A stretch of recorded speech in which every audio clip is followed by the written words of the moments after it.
मैं ही गरीब क्यों? आजकल के दौर में अधिकतर लोग अपने जीवन से असंतुष्ट हैं। उन्हें लगता है कि मैं ही गरीब हूँ, मैं ही दूसरों से कमज़ोर हूँ। उन्हें अपने आप में दूसरों के मुकाबले कमी लगती है। वे इसका दोष भगवान को देते हैं, उन्हें अपनी स्थिति का कारण ठहराते हैं। बहुत समय पहले की बात है, एक गांव में धर्म उपदेश देने के लिए एक शिविर स्थित था, जिसमें गौतम बुद्ध पहुँचे।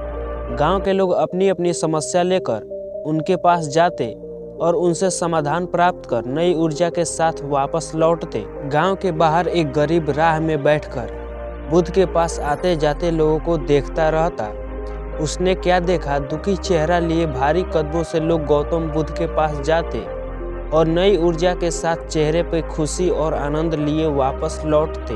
गरीब ने सोचा, क्यों न मैं भी भगवान के पास अपनी समस्या लेकर जाऊं। यह सोचकर वह भी शिविर की ओर चल देता है। शिविर में एक एक कर क्रमबद्ध तरीके से व्यक्ति को प्रवेश मिलता है, इसलिए वह भी अपनी बारी की प्रतीक्षा करने लगा। जो कुछ भी उसने रास्ते में देखा, अब उसे साक्षात देखने को मिल रहा है। लोग एक एक कर अपनी समस्या बता रहे थे। भगवान बुद्ध शांति से सबकी समस्या सुनते और जवाब देते। उसकी भी बारी आई। उसने भगवान गौतम बुद्ध को प्रणाम किया और बोला, भगवान मैं ही गरीब क्यों? गौतम बुद्ध मुस्कुराए और बोले, तुमने कभी किसी को कुछ दिया ही नहीं है, इसलिए तुम गरीब हो। इस पर वह आश्चर्य में पड़ गया और बोला, भगवान मेरे पास कुछ देने के लिए है ही नहीं। बड़ी मुश्किल से गुजारा हो पाता है और कभी कभी तो भूखे ही सोना पड़ता है, इतना गरीब हूँ। भगवान गौतम बुद्ध शांत भाव से बोले, तुम्हारे पास एक चेहरा है, किसी को भी मुस्कुराहट दे सकते हो।